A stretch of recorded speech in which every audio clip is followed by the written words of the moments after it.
dia a todos os presentes, sejam muito bem-vindos ao primeiro Fórum de Franquias de Curitiba.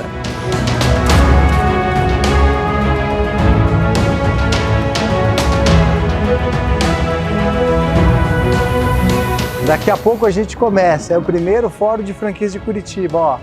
Tá tudo sendo arrumado aqui, toda a organização. Eu tenho certeza que esse evento vai mudar a história do cenário de franquias aqui em Curitiba e eu espero você para o próximo Fórum de Franquias de Curitiba. Te aguardo lá.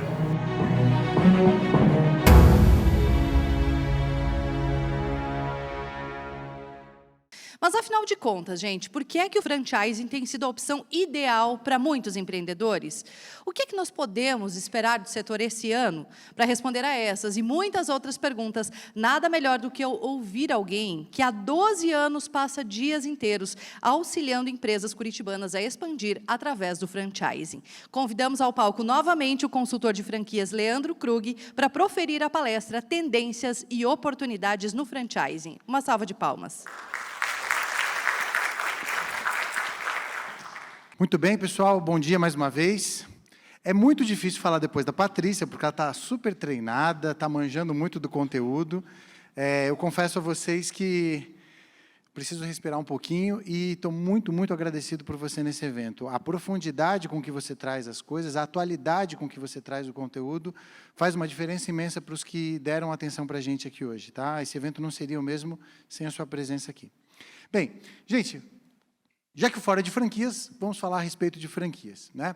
Meu nome é Leandro Krug, já estou há um bom tempo nesse caminho. A primeira feira de franquias que eu fui na vida foi lá em 1988, quando tudo era mato, 98, perdão, não sou tão velho assim. Quando tudo era mato, tinha franquia até da Casa Lotérica naquela época, sobrava espaço no centro de exposições e hoje a Feira da BF é a maior feira de franquias em metros quadrados do mundo. E a gente tem acompanhado isso, hoje eu me intitulo como um cirurgião especialista, né? Você passa o dia inteiro fazendo cirurgia, cuidando de cada marca que decidiu formatar conosco. Mas, para a gente falar de franquia, a gente precisa entender um pouco de humanos. A gente precisa falar a respeito da humanidade. O ser humano tem uma vontade imensa de transformar a sua realidade. Ele precisa transformar essa realidade não apenas para ocupar o tempo que ele vai ter que ficar vivo, mas também para sobreviver, para se proteger. E, ao longo do tempo, uma das coisas que o ser humano fez foi criar grandes empreendimentos. Esses empreendimentos são desde pirâmides do Egito, até grandes organizações como o Estado Romano, como a democracia, e outras grandes marcas que nós conhecemos há séculos que fazem parte da nossa história. Talvez nós não lembramos de todas as coisas que a gente aprendeu na escola, mas certamente a gente não vai esquecer de alguns jingles que a gente ouviu ou de alguns slogans que a gente ouviu. Se eu falar 2 hambúrgueres alface com queijo molho especial, cebola e picles num pão com gergelim, vocês sabem de quem eu estou falando, né?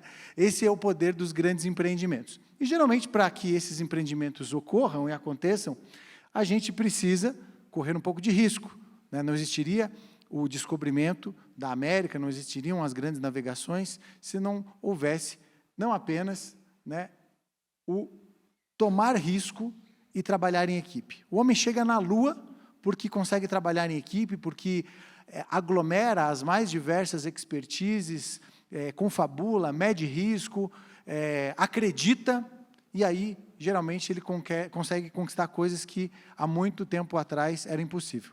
Então, tomar risco e trabalhar em equipe faz parte do cotidiano da humanidade.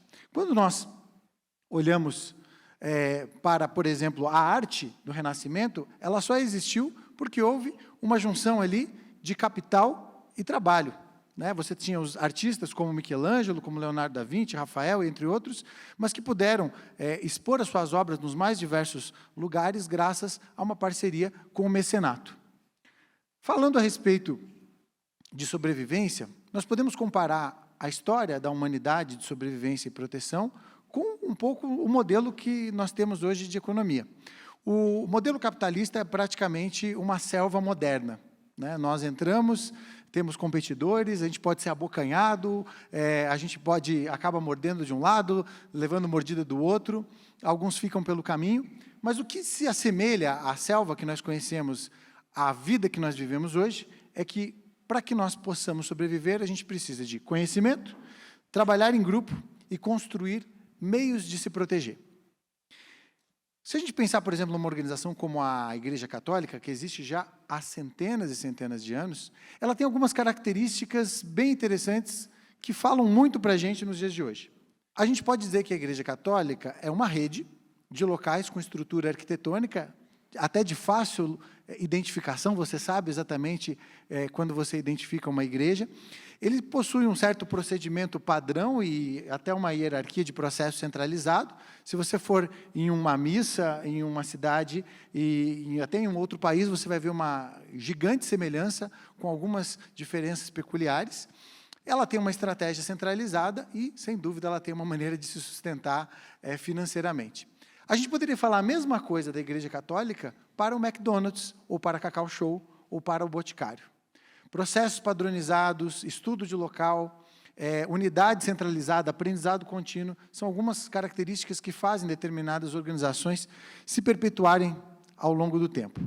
Foi assim, pensando nisso, que surgiu a primeira chamada franquia do mundo, ou o que a gente intitula de primeiro modelo de franquia do mundo, que é das máquinas de costura Singer. Provavelmente vocês viram essa máquina na casa da avó de vocês e mal sabiam que ela tinha a ver com franchising, né? Então, a indústria Singer percebeu que a melhor maneira dela chegar a vários lugares era expandir através de uma diluição de risco com outros empreendedores que cuidariam do varejo, que cuidariam de vender a máquina, comprariam parte do estoque enquanto eles estavam produzindo as máquinas e inovando as máquinas.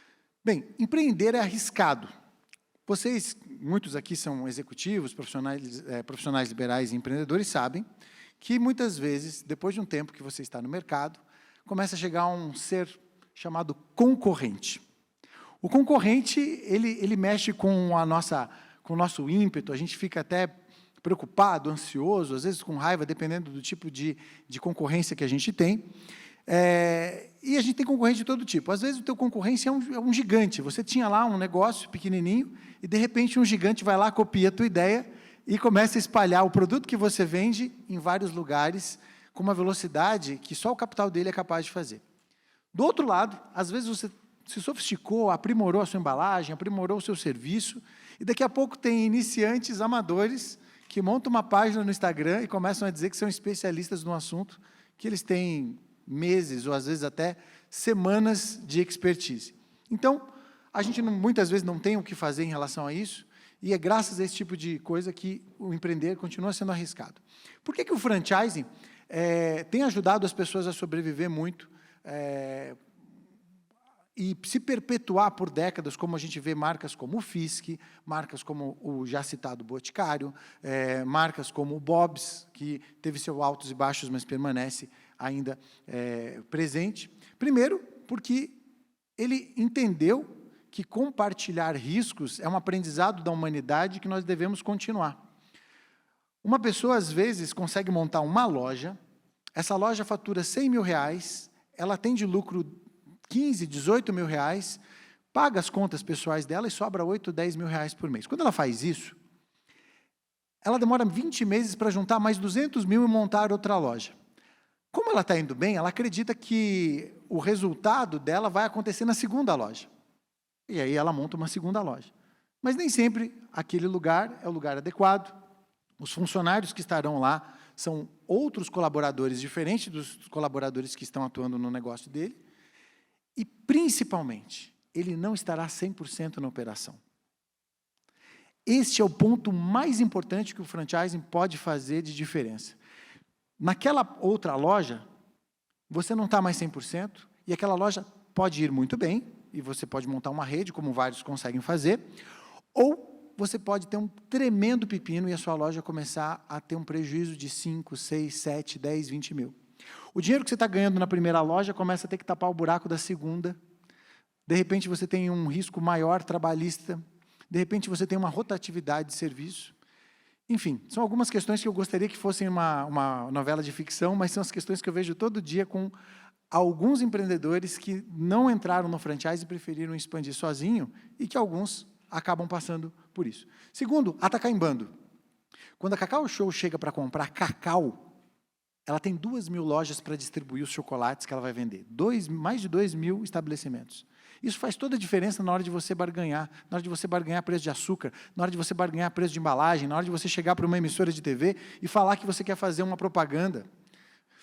Se eu tenho uma loja de chocolate e quero fazer propaganda em rádio, provavelmente eu não tenho orçamento para isso. Na cidade de Curitiba, se a Cacau Show juntar todos os lojistas que vendem chocolate, possivelmente eles consigam fazer propaganda no rádio e até na televisão. Você ataca em bando. É mais fácil sobreviver na selva quando você age dessa maneira. E você acumula aprendizados. Quando uma pessoa abre uma franquia, a gente tem a possibilidade de não começar do zero. Você vai começar um negócio que outra pessoa já errou, já pagou para errar, já se frustrou, muitas vezes até já quebrou e começou de novo, e vai passar para você um atalho para você começar o seu negócio. Então, esse acúmulo de conhecimento ajuda uma pessoa que está meio perdido. Muitas vezes uma pessoa acabou de receber uma rescisão, era um funcionário CLT, nunca empreendeu na vida. Ele não vai sozinho, ele pode ser pego pela mão por alguém. Tá? Falando um pouco a respeito do mercado de franchise. O que eu quero mostrar para vocês é que a gente tem boas notícias quanto à resiliência do setor de franchise. Segundo os dados disponibilizados pela Associação Brasileira de Franchise, a gente tem aproximadamente 63 milhões de reais em faturamento no último trimestre, e isso mostra uma retomada em relação ao período pré-pandemia, ou seja, tínhamos um faturamento de 54 milhões e ele foi para 63, passando o período de pandemia. Segundo ponto é que o franchising também supera o seu faturamento histórico e chega ao seu maior faturamento da história em 2022, com 211 bilhões de reais em faturamento. Vejam que há praticamente uma recuperação em V, vocês vão ver isso nos gráficos na sequência. Você tem crescimento no franchising em 2017, em 2018, em 2019, você tem a queda por causa de... aliás, em 2019, 2020 você tem a queda por causa da pandemia, 2021 você tem um crescimento de novo, e 2022 você tem crescimento de novo. Quais são os setores que se destacaram em 2022 que a gente prestou mais atenção? A parte de hotelaria e turismo, em função do acúmulo de pessoas que estavam loucas para sair de casa e viajar e fazer alguma coisa, né? Isso deve ter sido motivo de euforia e empolgação da Patrícia, que atua estadualmente aí no setor de turismo. A parte de saúde, beleza e bem-estar, as pessoas ficaram mais em casa, as pessoas tiveram dificuldades físicas e psicológicas durante a pandemia, então, cuidar de si virou algo mais importante na hierarquia dos valores das pessoas. E a parte de alimentação, né, que corresponde a aproximadamente 24% a 26% do faturamento do setor de franchising. Eu diria que é o setor mais resiliente, com formatos agora já citados pela Patrícia, mais peculiares, como, por exemplo, a questão das Ghost Kitchen, do delivery e tantos outros formatos que a estrutura de entregas proporcionou. Inclusive, Patrícia, eu conheço o Trolha, já sou fã do Trolha, né?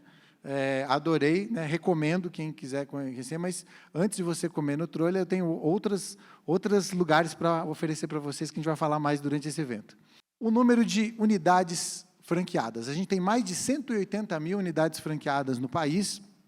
Esse também é mais um recorde histórico, ou seja, um aumento de 7,8% após o período de pandemia. E agora eu quero mostrar para vocês o número que eu mais gosto, que é o número de geração de empregos.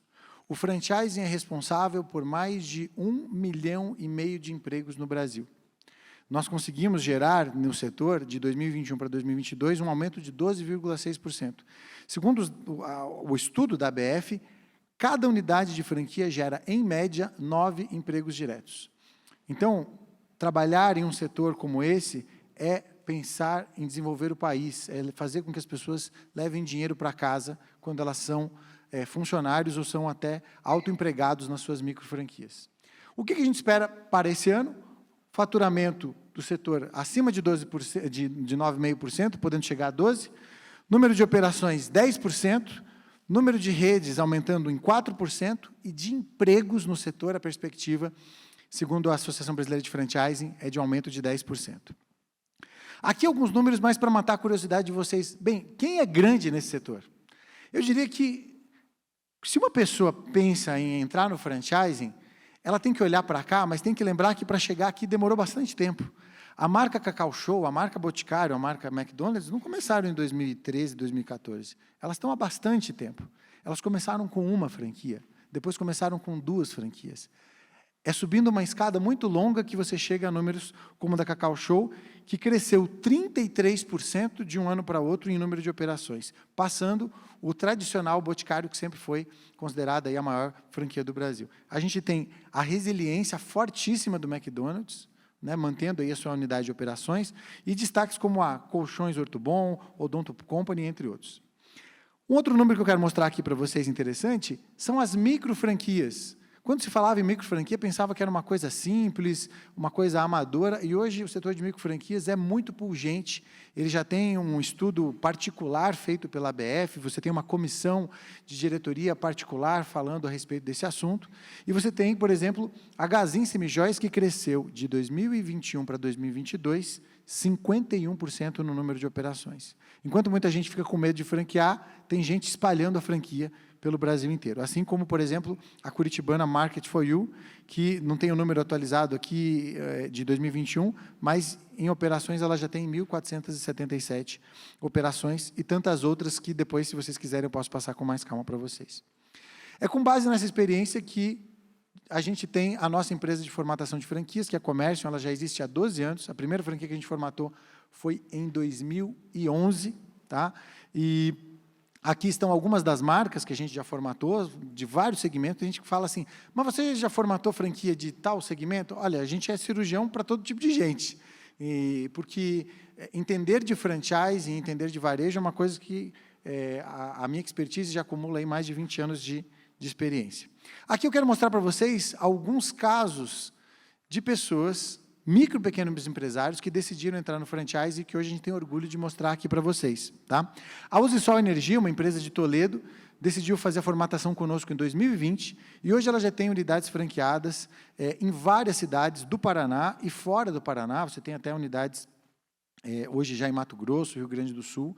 Então, a gente está acostumado a ver franquias de estabelecimentos comerciais, mas você tem, por exemplo, a franquia de um negócio que está super em voga, que é a franquia de energia solar. A Los Quadros é um case que hoje a gente conta porque fez total diferença na história deles. Eles tinham quiosques de venda de quadros no Shopping Paládio, depois eles chegaram a ter 14 pontos de venda espalhados em São Paulo, Santa Catarina, e chegaram a alguns milhões de reais em venda de quadros, e quando acabou o ciclo de vida do produto, eles mudaram o canal de distribuição e hoje trabalham com um canal de venda online. A gente tem o case da Divulgapão, que foi a nossa primeira franquia formatada. Foi um case gigante que a gente teve, mais de 300 unidades vendidas. Eles saíram na Globo News, saíram na Pequenas Empresas, Grandes Negócios e muitos outros casos aqui. A gente só não tinha, acho que, franquia no Acre. Todos os outros estados brasileiros eles conseguiram ter franqueados. A gente tem também o caso, que nos orgulha muito, que aqui em Curitiba todos vocês, se não provaram, também convido a provar, que é o sorvete da vaquinha mais famosa aí de Curitiba, que é a Milk Creamery. O Dirceu hoje, que está liderando a operação, ele chegou a ser franqueado da marca e comprou a marca e hoje está fazendo uma expansão muito vigorosa. E por meio de simulação de expectativa de resultado, eu quero mostrar para vocês como muda a escala de faturamento quando você pensa em franquias. Se você tem uma sorveteria como a Milk numa unidade única, talvez o faturamento dela médio seja R$80 mil. Quando você transforma isso numa rede, né, esses 80 mil mensais, perdão, ele pode ir para 9 milhões anuais em perspectiva. Já são 10 unidades, ele inclusive inaugurou uma nessa semana, no Garten Shopping, em Joinville, e eu acredito que ele vai crescer ainda mais por todo o profissionalismo que ele tem na operação dele. A Dissot começou conosco, começou o primeiro projeto, né, de franqueamento do negócio, depois ela estendeu para outras empresas que aceleraram o processo de expansão deles, e eles já têm 25 lojas planejadas, também houve recentemente a inauguração de mais uma loja no estado, acho que de São Paulo, se não me engano, Campinas está para inaugurar, inclusive é por isso que eles até justificaram não poder participar conosco aqui. E a previsão, com base nas estimativas de faturamento médio das lojas, é de 25 milhões anual da rede toda. E a minha queridinha, que daqui a pouco chega aqui, se não tiver, não sei se ela está aqui, senão ela levanta a mão, tá? Que é a Débora Fertonani. A Débora ligou para mim, e depois dessa ligação a vida dela mudou, mas eu vou deixar ela contar a respeito disso na hora que ela estiver aqui conosco. Ela, em conjunto com o Pedro, montou a Jeito Animal, uma empresa de micro franquia de serviço de adestramento. As pessoas não precisam ter ponto comercial, a empresa é muito bem sucedida, inclusive eu conheço clientes que estão aqui, que contratam para fazer o adestramento de animal deles, e, enfim, depois ela vai falar um pouco mais a respeito disso aqui para a gente. Tem muitos outros casos, mas que serão apresentados aqui. Eu quero finalizar minha apresentação agradecendo mais uma vez a presença de vocês aqui no fórum e dizer para vocês que, seja numa selva humana ou numa selva capitalista, a dica é: não fique parado. Diminua o seu risco crescendo em conjunto com outros empreendedores. Unindo forças, é possível que todos nós saiamos vencedores. Muito obrigado, ótimo fórum para vocês. Thank you.